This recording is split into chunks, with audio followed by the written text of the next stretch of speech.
Bienvenue sur Teach. Vous savez, dans la Bible, il y avait un homme dont le nom signifiait « fils de l'encouragement ». Littéralement pour dire celui qui est empreint, qui est marqué par la capacité d'encourager, d'exhorter les autres, de les bâtir. Cet homme s'appelait Barnabas. Je parle de ça parce que je me sens un peu comme Barnabas pendant toute cette semaine. Je vais avoir 5 sessions pour vous encourager, pour vous bâtir de l'intérieur. Et je prie que le Saint-Esprit m'utilise pour que chaque mot, à chaque semaine, soit le mot et à chaque jour, le mot que quelqu'un devait entendre. Il s'agira d'encouragement durant toute cette semaine. Et dès aujourd'hui, on commence par « Fortifie-toi et prends courage pour accomplir la volonté de Dieu dans ta vie ». Alors, let's teach. Grandissons ensemble.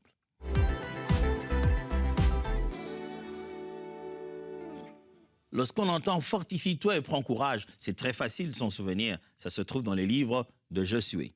Josué, chapitre 1, du 1er au 9e verset. Lisons ensemble. Après la mort de Moïse, serviteur de l'Éternel, l'Éternel dit à Josué, fils de Nun, serviteur de Moïse, « Moïse, mon serviteur, est mort. Maintenant, lève-toi, passe ce Jourdain, toi et tout ce peuple, pour entrer dans le pays que je donne aux enfants d'Israël. Tout lieu que foulera la plante de votre pied, je vous le donne comme je l'ai dit à Moïse. Vous aurez pour territoire depuis le désert et le Liban jusqu'au grand fleuve, le fleuve d'Euphrate, tout le pays des Hétiens et jusqu'à la grande mer vers le soleil couchant. Nul ne tiendra devant toi tant que tu vivras. Je serai avec toi, comme j'ai été avec Moïse. Je ne te délaisserai point, je ne t'abandonnerai point. Fortifie-toi et prends courage. Car c'est toi qui mettras ce peuple en possession du pays que j'ai juré à leur père de leur donner. Fortifie-toi seulement et aie bon courage, en agissant fidèlement selon toute la loi que Moïse, mon serviteur, t'a prescrite. Ne t'en détourne ni à droite ni à gauche, afin de réussir dans tout ce que tu entreprendras. Que ce livre de la loi ne s'éloigne point de ta bouche. Médite-le jour et nuit, pour agir fidèlement selon tout ce qui est écrit. Car c'est alors que tu auras du succès dans tes entreprises. C'est alors que tu réussiras. N'ai-je pas donc donné cet ordre? Fortifie-toi et prends courage. Ne t'effraie point et ne t'épouvante point, car l'Éternel, ton Dieu, est avec toi dans tout ce que tu entreprendras. J'aime bien ce texte de la Bible. J'aimerais aujourd'hui parler droit à votre cœur, sans détour, directement à la partie de vous qui a besoin d'être pompée, ravivée, restaurée, rallumée, encouragée, illuminée, poussée. Parce que je pense que c'est ce que l'Esprit de Dieu voudrait faire. Vous qui m'écoutez aujourd'hui, mon frère, ma sœur, le Seigneur aimerait que vous puissiez prendre courage et vous fortifier. Et pendant ces quelques minutes, j'aimerais répéter sous plusieurs formes en plaçant quelques principes essentiels pour que vous preniez conscience que prendre courage est votre responsabilité. Dieu vous dit, hey, j'ai des choses à faire avec toi. Prépare-toi, prends courage, réveille-toi, mets-toi en bonne posture parce que je suis sur le point de faire des choses en toi, pour toi et à travers toi, pour le monde qui t'entoure, à vue d'accomplir ma volonté. Dieu le dit et il le répète, fortifie-toi et prends courage. Nous venons de lire un texte de Josué. Josué, justement, il servait avec Moïse. Depuis le désert, ils ont quitté Égypte, il est là. Et le personnage de Josué apparaît au fur et à mesure que le voyage se fait. Il y a un jeune homme qui est tout le temps avec Moïse, qui est là, qui conduit les batailles quand Moïse est là. Et à un moment donné, vers la fin de la vie de Moïse, le voilà Josué, que Dieu a choisi pour succéder à Moïse. Moïse a fait de son vivant vers les derniers jours de son existence, il a fait une prophétie importante. Il a dit qu'après lui, l'Éternel enverrait un autre comme lui, qui serait le libérateur du peuple et qui l'amènerait réellement à accomplir, à finaliser le projet que Dieu avait pour lui. Mais lorsqu'on lit les textes, on se rend compte qu'il ne s'agissait pas que de Josué en réalité. C'était une préfiguration. Il n'y avait pas que Yeshua, il n'y avait pas que Yehoshua, il y avait aussi Yeshua derrière. Il n'y avait pas que Josué, mais il y avait Jésus aussi derrière. Mais il leur dit, Dieu vous enverra un autre comme moi, un autre prophète. C'est pourquoi quand vous lisez dans la tradition juive, le livre de Josué n'est pas considéré comme un livre historique, comme nous on en a dans la répartition de livres de nos Bibles chrétiennes. Mais chez les Juifs, le livre de Josué est considéré comme un livre de prophète. Dieu ici va utiliser un jeune homme qui était dans le domaine militaire de la vie du peuple d'Israël, qui devenait de plus en plus une nation. Dieu le prend, il a été avec Moïse pendant longtemps, il a travaillé dans des missions impossibles, il a été parmi les 12 qui ont été envoyés pour espionner. Il est revenu, lui et son collègue Caleb, ils ont amené un message différent du message de peur que les 10 autres ont amené. Josué attire le regard depuis longtemps. Mais nous venons de lire là le moment où il a une conversation pour reprendre le flambeau. Dieu lui parle. La Bible montre le contexte. La Bible dit d'abord qui il était. On utilise deux fois le mot auxiliaire de Moïse, c'est-à-dire serviteur à côté de Moïse. Et à travers lui, Moïse pouvait devenir meilleur. J'aime bien le terme auxiliaire parce que ça me rappelle tout de suite la conjugaison. Bon, je sais que tout le monde n'aimait pas nécessairement la conjugaison. Mais en conjugaison, il y a ce qu'on appelle un auxiliaire. C'est un verbe qui permet à un autre de mieux être conjugué. L'auxiliaire prenait le temps et le verbe principal prenait le participe passé. Allez, l'auxiliaire dit « a mangé »,« avait mangé », aura mangé, l'auxiliaire change et il porte le temps sur lui et permet au verbe principal de rester dans un participe passé et ça compose un temps. Allez, on oublie les Français, c'est complexe de fois. Mais souvenez-vous que le rôle de Josué était de prendre sur lui certaines responsabilités pour permettre à Moïse d'exceller aussi dans son appel sans avoir à trop varier. Comme quoi, Moïse pouvait garder les mains levées là-bas sur la montagne, et il y avait la victoire. Josué était sur le terrain, Josué pouvait crier en disant « Ok, que le soleil s'arrête à Gabaon » et il devait finir le travail qu'il avait commencé. Josué pouvait rester pendant que Moïse monte à la montagne pour aller parler avec l'Éternel. Josué a été utile entre les mains de Moïse. Maintenant, c'est son tour. Et Dieu lui dit « Moïse est mort ». Allez, quand on dit ça comme ça, vous avez l'impression que c'est facile. Il fait que succéder à Moïse qui est mort. Non, non, non, attendez. Un peuple a vécu pendant très longtemps sous la domination d'un autre. Le peuple qui est entré en Égypte est venu en tant que des invités, je vais le dire, des invités du Premier ministre. Joseph était prince et il a fait venir sa famille, il a fait habiter à Goshen. Ils y sont restés et il est arrivé un moment où il y a un pharaon qui ne connaissait pas Joseph. Ceux qui étaient des invités dans la ville se sont transformés en esclaves. Vous savez ce que ça veut dire? Un voisin qui vous saluait de loin, avec qui vous parliez, aisément le jour suivant, il vient vous traiter en esclave. Des gens qui vous saluaient, des policiers qui vous saluaient en disant « Hey mon frère, comment ça va ?» Demain, ils se mettent à frapper sur vous, peut-être pas sur vous, sur vos enfants. Vous êtes une autre génération est née là. Ils sont peut-être allés à l'école ensemble. Ils ont joué ensemble. Et subitement, il faut une différenciation. Vous n'êtes plus les bienvenus, vous êtes des esclaves. Moïse, alors, vient comme un instrument de Dieu, sort ce peuple qui a longtemps vécu dans cette douleur. Et le voilà dans le désert. Ouh, ce n'est pas évident. Ils ont eu plusieurs fois des envies de retourner. Il dit, mais Moïse, on ne comprend pas bien ton plan. On manque de fois à manger, et puis bon, ouais, quand il manque à manger, tada, il y a un miracle, ils ont la nourriture. Je dis, mais on ne va pas continuer à vivre comme ça, Moïse. Ils ont plusieurs fois contesté l'autorité de Moïse, et Dieu, pour affirmer l'autorité de Moïse, a fait des grands miracles. Ici, Josué n'est pas connu pour ses miracles, hein. Il est juste connu pour ses batailles. Et c'est lui qui doit remplacer ces miraculeux de Moïse. En plus, il n'a pas de bâton spécial, hein. Lui, il n'est pas venu en disant qu'il avait vu un buisson ardent. On l'a vu grandir parmi nous. Il était parmi les esclaves, hein. Il n'a pas vécu avec Pharaon. Ce n'est que quelqu'un qui était parmi nous. Pourquoi on le choisirait lui et non pas nous? Mon frère, demandez-moi, je sais ce que c'est que succéder. C'est que prendre le rôle de quelqu'un d'autre qui était venu avant toi. Ce n'est pas évident. Les gens ne sont pas toujours aussi gentils avec toi quand tu dois prendre la relève. Josué prend la relève. Et voici ce que Dieu lui dit. Il lui dit, moi, j'ai des promesses à te faire. Personne ne résistera devant toi tant que tu seras vivant. Je vais t'utiliser, je vais finaliser le plan que j'ai commencé avec Moïse.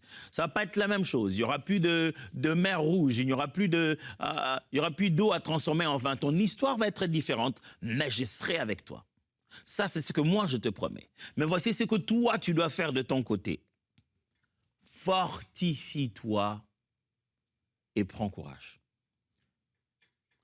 Mon frère, je sais que ce n'est pas facile.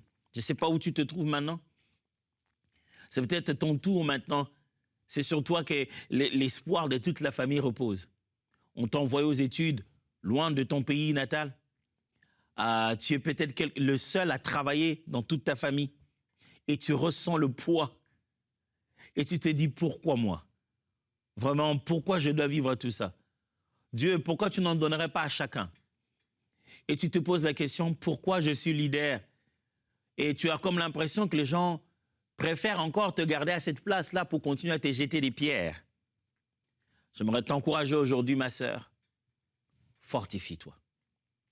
Prends courage. N'abandonne pas. Ne te fatigue pas. Tu as envie de dire non, mais écoute, si ce n'est que la fonction, ben, je la laisse là. Hein. Prenez la fonction au lieu de me rendre la vie difficile comme ça. Ouh, je t'en supplie, n'abandonne pas. Fortifie-toi. Et justement, je te propose 4 choses que tu dois absolument savoir pour être de plus en plus fort. Premièrement, Dieu ne nous demande jamais une chose qu'il ne nous a pas donnée. Dieu ne nous demande jamais une chose qu'il ne nous a pas donnée. Quand Dieu te dit fortifie-toi, c'est parce qu'il sait qu'il t'a donné la force. Dieu n'a pas dit je te fortifierai. Dieu n'a pas dit écoute, sois là, sois mou comme ça. Écoute, moi-même la nuit, je vais te donner une force surnaturelle qui va venir. Le matin, tu n'auras plus peur, tu vas parler comme un super-héros. Ta voix va changer quand tu parles avec autorité. Bien-aimé, écoutez-moi. Non, tu auras encore la même taille, tu auras peut-être encore les mêmes moyens financiers, mais avec plus de responsabilités. Tu t'élèveras en parlant, tu auras peut-être les mêmes habits encore, et tu as encore la même voix, la voix qu'il déteste, mais fortifiée au-dedans de toi. Pourquoi? Parce que Dieu a placé déjà la force en toi. Dieu ne dit pas « je veux le faire à ta place », il dit « écoute, il y a des choses que moi je veux faire, mais il y en a d'autres que toi seul peux faire. » C'est pourquoi je t'en donne l'ordre. J'aime comment il dit au verset 9. N'étais-je pas ordonné? Dieu, tu me donnes un ordre? Oui, si Dieu te donne un ordre, c'est que le moyen d'accomplir cet ordre-là. Sinon, ça n'a pas de sens. Pourquoi Dieu m'ordonnerait-il à faire une chose dont je n'ai pas le moyen? Il dit, toi, fortifie-toi. Ce qu'il y a d'intéressant, c'est que cette phrase ne commence pas par Dieu lui-même dans sa bouche. Ça commence dans la bouche de Moïse. Deutéronome chapitre 31, versets 7 à 8. Deutéronome 31, 7 à 8. Moïse appela Josué et lui dit en présence de tout Israël. Là, on est en train de voir dans Josué, Dieu, on parle à Josué en secret seul, mais Moïse avait dit ça devant tout Israël. Fortifie-toi et prends courage, car tu entreras avec ce peuple dans le pays que l'Éternel a juré à leur père de leur donner.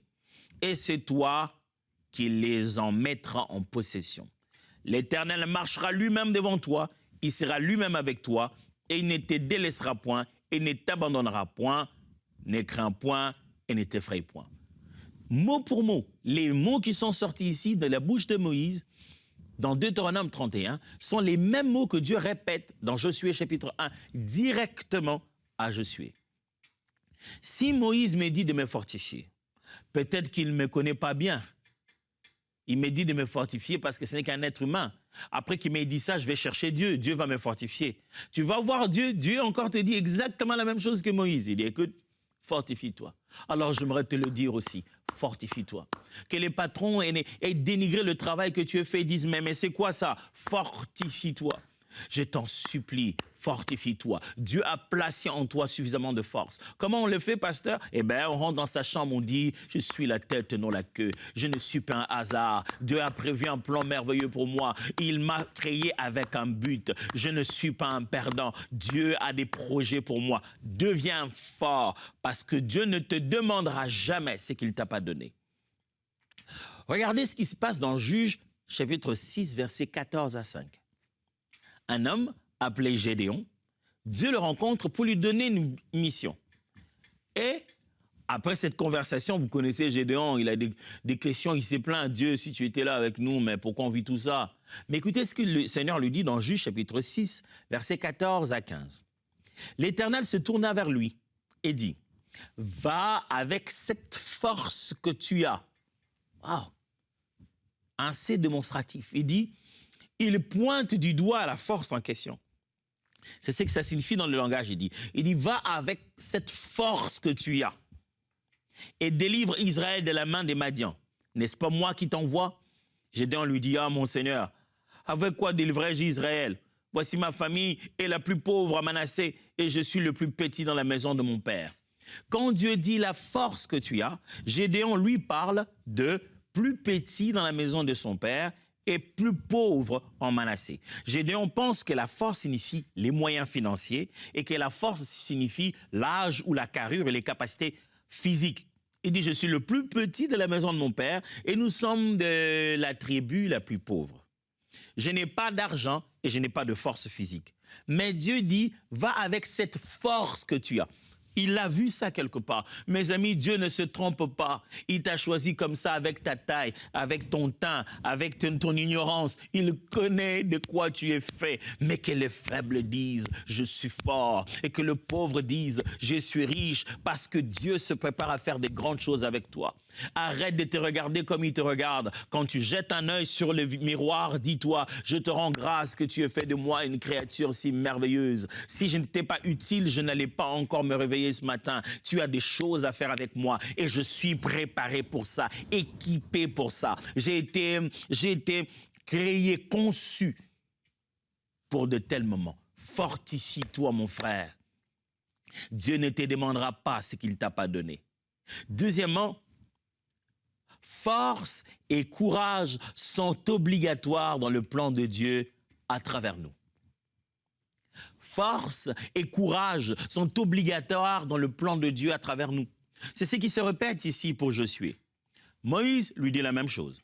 Dieu lui dit exactement la même chose. C'est comme s'ils s'étaient parlé entre eux. Mais Dieu, tu peux le faire. Tu n'as qu'à répandre une onction pendant que je prie, alléluia, et boum, les choses se font. Il dit, ma part, je la connais. Personne ne te résistera tant que tu seras debout. Tant que tu seras vivant, tu vas conquérir des choses. La seule chose que moi je te demande à toi, force et courage. Force et courage sont obligatoires dans le plan de Dieu à travers nous. Quand Dieu veut t'utiliser, il te faudra absolument mettre ces deux choses de ton côté. Force et courage.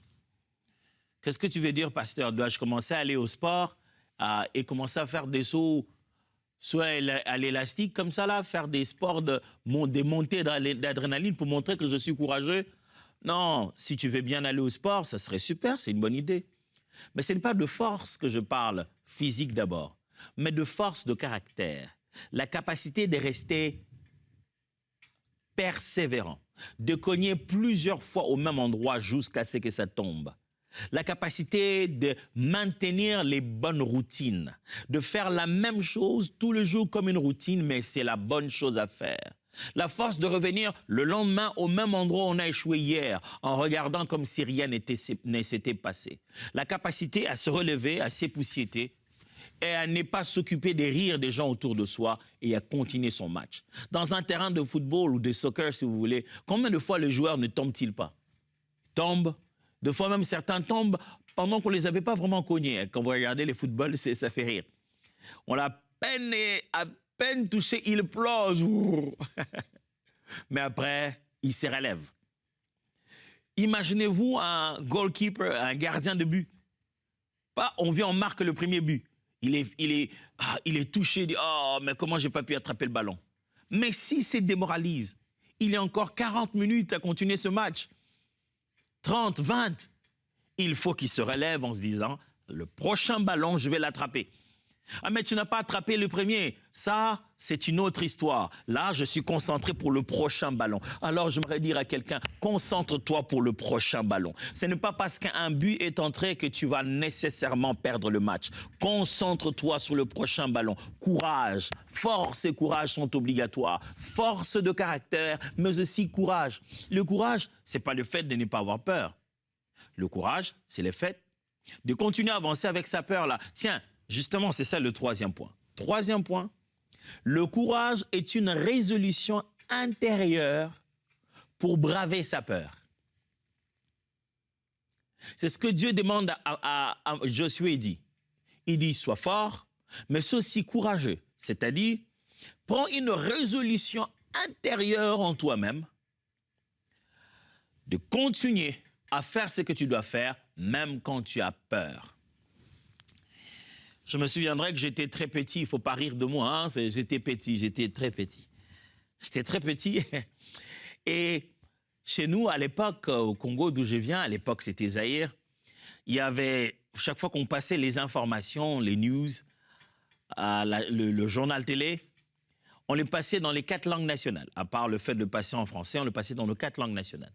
À l'époque du fait président Mobutu, au début de chaque émission, de chaque journal télévisé en langue nationale, on faisait passer un son particulier de l'origine de cette langue-là, un son traditionnel de cette province.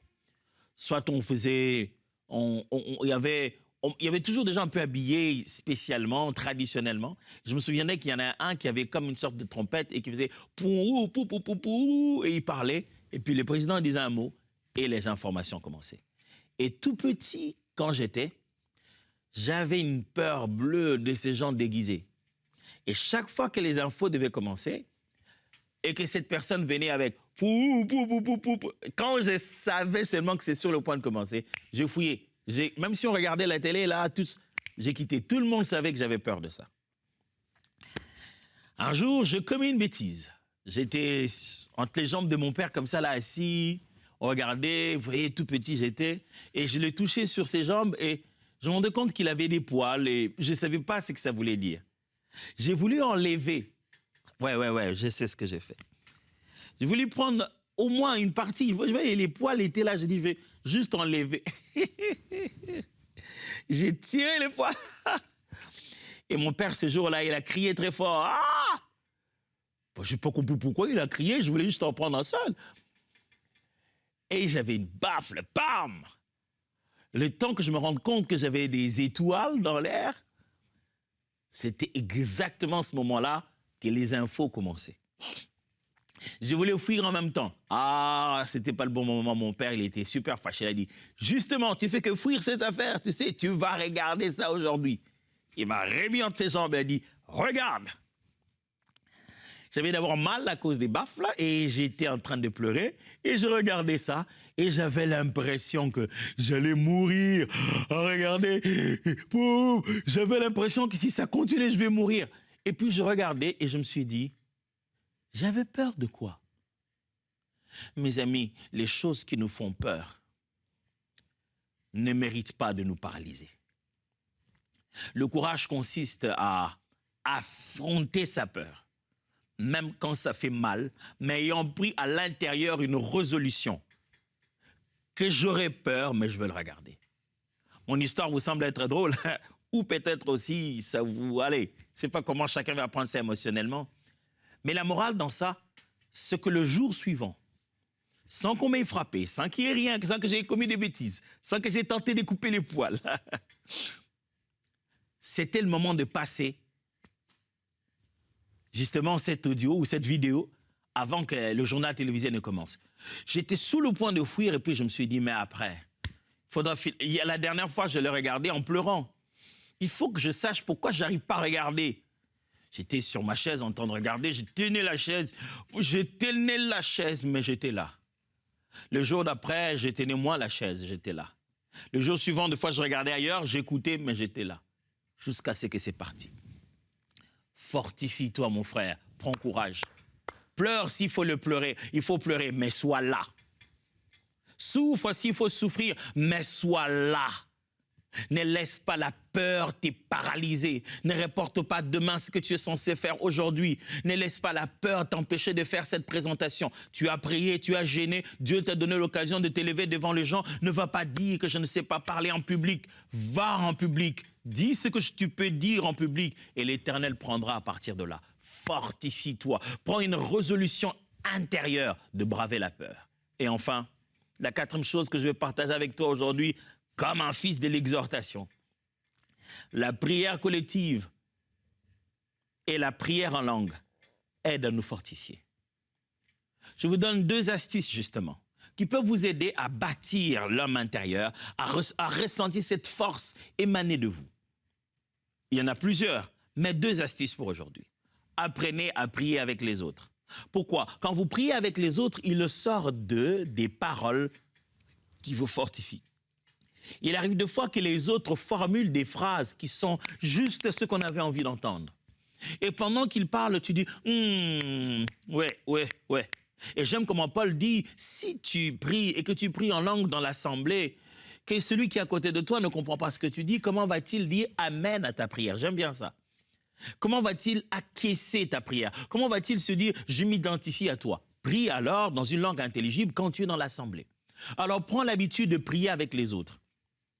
Des fois, les paroles qui sortent de leur prière ou de leur cantique fortifient notre être plus que tout.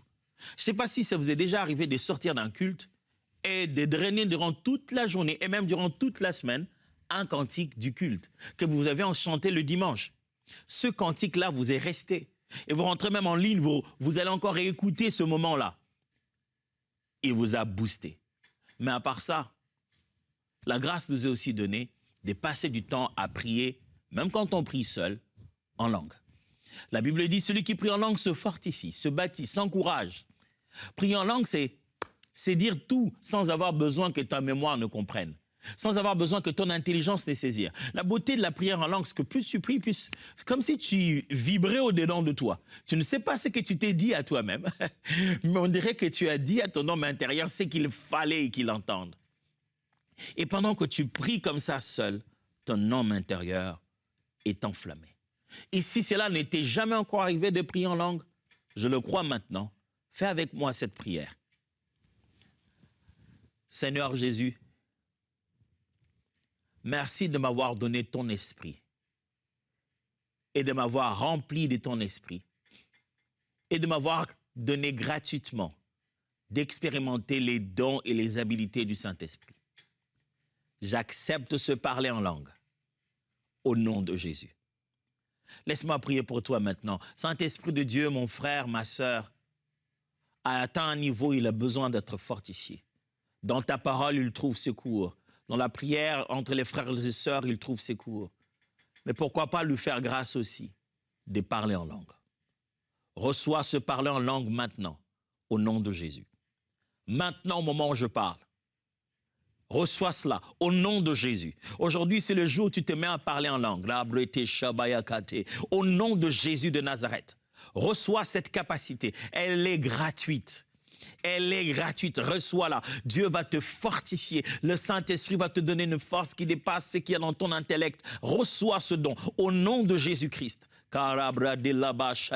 Deviens plus fort dans ton homme intérieur au nom puissant de Jésus-Christ. Oui. C'est fait.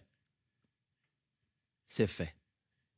N'oublie pas aujourd'hui, fortifie-toi et deviens courageux. On se voit demain. Dieu vous bénisse.